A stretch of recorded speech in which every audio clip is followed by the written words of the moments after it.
रामकृष्ण हरी. एका नवीन घटनेच्या व्हिडिओमध्ये आपलं स्वागत आहे. जसजसा संसार पुढे सरकू लागतो तसतसे पती पत्नी दोघात साकट मिसळल्यासारखे एकमेकांशी एकरूप होतात. यामध्ये तिसरा कोणीही प्रवेश करू शकत नाही. पण या दुधात मिठाचा खडा अर्थात अनैतिक संबंधांसारखे दोघांपैकी एकाकडून काहीतरी घडले की मात्र संसार फाटून जातो. आपला संसार वाचवण्यासाठी वेळीच सावध राहिले तर संसार वाचू शकतो. पण तसे घडले नाही. आपणच आपलाच एकाकी केला तर मात्र अघटित होण्यास वेळ लागत नाही. अशीच ही घटना. यामध्ये पाय घसरलेल्या पत्नीला सरळ करण्यास गेलेल्या पतीने तिचा खूनच केला. ती जीवाला मुकली. तो तुरुंगात गेला. त्यांची मुलं मात्र उघड्यावर पडली. त्याची ही हकीकत. त्यापूर्वी तुम्ही चॅनलवर जर नवीन असाल आणि चॅनलला सबस्क्राईब केलेलं नसेल तर सबस्क्राईब करायला विसरू नका. सुहास तुकाराम सिद्धगणेश हा 50 वर्षाचा इसम रिक्षा चालवून आपल्या कुटुंबाचे पालनपोषण करतो. 23 वर्षापूर्वी त्याने गावातीलच एका तरुणीबरोबर प्रेमविवाह केला होता. तिचे नाव यशोदा. ती सध्या 45 वर्षाची आहे. सोलापूर जिल्ह्यातील हिप्परगा गावात हे कुटुंब राहते. 23 वर्षापूर्वी सुहास यशोदाने घरच्यांच्या विरोधाला न जुमानता प्रेमविवाह केला होता. सुहास हा मेहनती होता. त्याने रिक्षा चालवून आपला संसार चालवायला सुरुवात केली. या दाम्पत्याला यथावकाश 3 अपत्ये झाली. त्यामध्ये 2 मुले आणि 1 मुलगी आहे. वाढता संसार वाढता खर्च याला सुहास डगमगला नाही. यशोदानेही त्याला आनंदाने साथ दिली. आता हे कुटुंब स्थिर स्थावर झाले होते. मुले मोठी होत होती. सारे काही आलबेल चालू होते. घरात TV आला होता. मोबाईलही जोडीला असल्याने करमणुकीची साधने घरातच उपलब्ध असल्याने यशोदाचाही वेळ छान जात होता. TV घरच्या जगमटासाठी मालिकांसाठी तिलाही बुरळ पडली. मोबाईलवर मुळे दूरचेही जवळ आले होते. गावात आतापर्यंत कोणी माहीत नसलेल्या व्यक्ती आता मोबाईलमुळे जवळ येत होता. एखादी व्यक्ती पहिल्यांदा भेटली की तिचा मोबाईल नंबर घेऊन तिच्याशी वारंवार संपर्क करणे सोपे झाले होते. पण अशामुळे काही वाईट गोष्टी घडत जातात. अनेक वेळा या सततच्या संभाषणामुळे जवळीक वाढू लागते आणि अनैतिक संबंधाची सुरुवात इथूनच होते. अशा गोष्टी सध्या घडू लागल्या आहेत आणि त्यातूनच खून माऱ्या वाढू लागल्या आहेत. यालाच कलियुगाची सुरुवात झाली म्हणायची का? यशोदाकडे मोबाईल होता. ती आपला वेळ TV पाहण्यात आणि मोबाईलवर घालवत असे. तिच्या कामाला वारंवार मोबाईल असायचा. कोणाशी तरी हसत खेळत बोलत असे. नवऱ्याने हाक मारली तर तिला कधीकधी ऐकू येत नसे. आपल्याच नादात असलेल्या यशोदाला संसाराचे भान राहत नव्हते. ती 45 वर्षाची असली तरी 20तल्या नवथर तरुणीसारखी वागू लागली होती.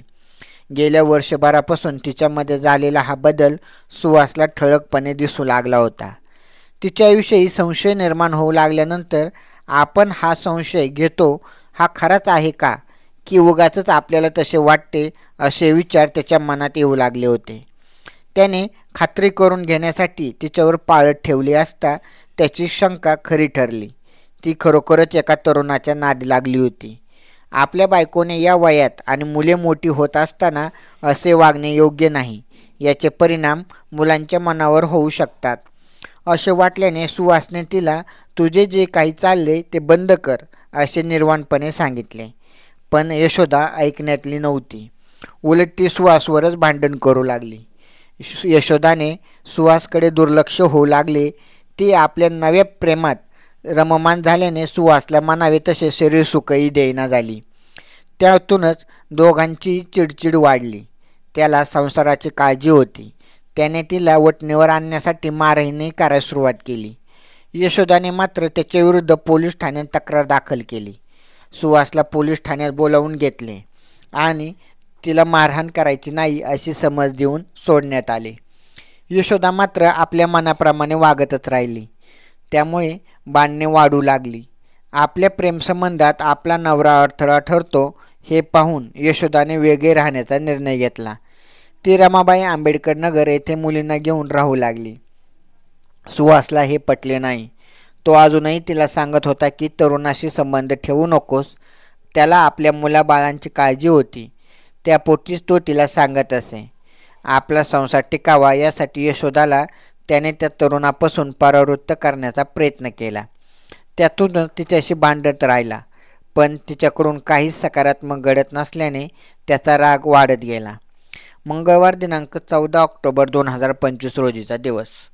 दिवाळी तोंडावर आली होती. 2 मुलांना वाऱ्यावर सोडून यशोदा निघून गेल्याने घर पण हरवले होते. तिला समजावून सांगावे, तिला घरी आणावे या उद्देशाने सुहास तिच्या घरी गेला. सुहास घरी येताच यशोदाच्या कपाळावर आठ्या चढल्या. तो समजुतीच्या 4 गोष्टी बोलू लागताच ती त्याच्यावर उलट उत्तरे देऊन भांडू लागली. त्यावेळी ती चाकूने कांदा कापत होती. कांदा कापताच तो सुहासबरोबर भांडत होती. एका क्षणी तिने त्या चाकूने सुहासवर वार केला आणि सुहासला जखमी केले. वेदना झाल्याने डोक्यातील तिडीक आणखीनच वाढली आणि त्याने तोच चाकू तिच्या हातातून हिसकावून घेतला आणि तिच्यावर सपासप वार केले. सुरुवात यशोदाने केली आणि सुहासने तिचा खून करून भांडण संपवले. एका क्षणी राग डोक्यात गेल्याने सुहासच्या हातून यशोदाचा खून झाला. खरे तर तो तिला समजवण्यासाठी आला होता, पण त्याच्या हातून तिचा खून झाला. सुहासला थोडा वेळ हातात डोके धरून तिथेच बसला. आपल्या हातून गुन्हा घडला, आता पुढे आपल्या पोराबाळांचे काय होणार या विचाराने तो आणखीनच अस्वस्थ झाला. एका क्षणी पळून जावे असेही त्याला वाटले, पण पोलीस काही आपल्याला सोडणार नाहीत याची त्याला खात्री होती. काय होईल, ही शिक्षा भोगायची असे त्याने ठरवले आणि तो पोलीस स्टेशनमध्ये रक्ताळलेल्या कपड्याने जाण्यासाठी तेथून बाहेर पडला. सप्टेंबर 14 ऑक्टोबरला मंगळवार दिनांक 14 ऑक्टोबरचा दिवस होता. सकाळचे 10 वाजले होते. सोलापूर शहरातील जोडबावी पोलीस ठाणे अंमलदार स्टेशन डायरी पाहत बसले होते. पोलीस ठाण्यात जास्त गर्दी नव्हती. तोच हातात रक्ताळलेला चाकू व अंगावरील रक्ताळलेल्या कपड्यासह एक तरुण ठाणे अंमलदारांसमोर उभा राहिला. त्यांची अवस्था ठाणे अंमलदाराने काय झालं असे विचारत असता तो म्हणाला, साहेब, मी न्यू बुधवार पेठ येथील रमाबाई आंबेडकर नगर येथे माझी पत्नी यशोदाचा खून केला आहे. ठाणे अंमलदारांनी पोलीस सहकाऱ्यांना बोलावून घेतले. त्याच्या हातातून चाकू काढून घेतला आणि त्याला ताब्यात घेतले. पुरुष पोलीस निरीक्षक सूरज मुलानी यांनी फोनवरून घटनेची माहिती देण्यात आली. तेही तातडीने पोलीस ठाण्यात आले. त्यांनी त्या तरुणाचे नाव गाव विचारले असता त्याने सुहास तुकाराम सिद्ध गणेश, वय वर्ष 50, राहणारा हिप्परगा, तालुका जिल्हा सोलापूर असे सांगितले. आपली पत्नी यशोदा हिचा आपण खून केला आहे असेही सांगितले. पोलीस घटनास्थळाची माहिती घेतली आणि घटनास्थळी दाखल होऊन पंचनाम्याचे सोपस्कार पार पाडले. दरम्यान तिच्या नातेवाईकांनी यशोदाला उपचारासाठी शासकीय रुग्णालयात दाखल केल्याचे समजले.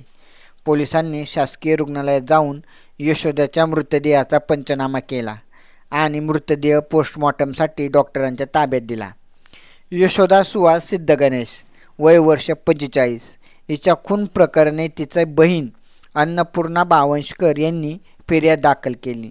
पोलिसांनी त्यांच्याकडे या प्रकरणी चौकशी केली असता तिने सांगितले ती रमाबाई आंबेडकर नगर येथेच यशोदाच्या घराजवळ राहावयास आहे.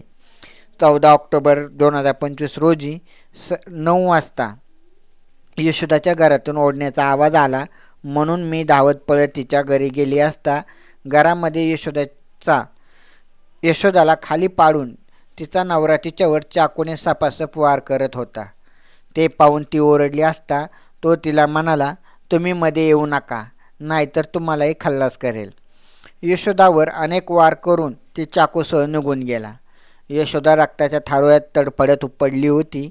परिसरातील नागरिकांच्या मदतीने तिला उपचारासाठी शासकीय रुग्णालयात दाखल केले, पण ती मृत झाली आहे असे तेथील डॉक्टरांनी सांगितले. सविस्तर माहिती देऊन यशोदाची बहीण अन्नपूर्णा बावनशकर यांनी पोलीस ठाण्यात फिर्याद दाखल केली. याआधीच पोलिसांनी सुहासला ठाण्यात बोलवले होते. त्याच्याकडून सखोल चौकशी करून माहिती घ्यावायची असल्याने त्याला न्यायालयात उभे केले. न्यायालयाने त्याला 5 दिवसांची पोलीस कोठडी ठोठावली. पोलीस कोठडीत सुहासने सविस्तर हकीकत सांगत आपला गुन्हा कबूल केला. या प्रकरणाचा तपास पुढील तपास हे पोलीस कर्मचारी करत आहेत.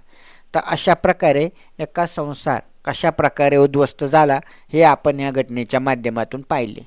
तर या अशा प्रकारच्या घटना ऐकण्यासाठी चॅनलला सबस्क्राईब करायला विसरू नका. रामकृष्ण हरी.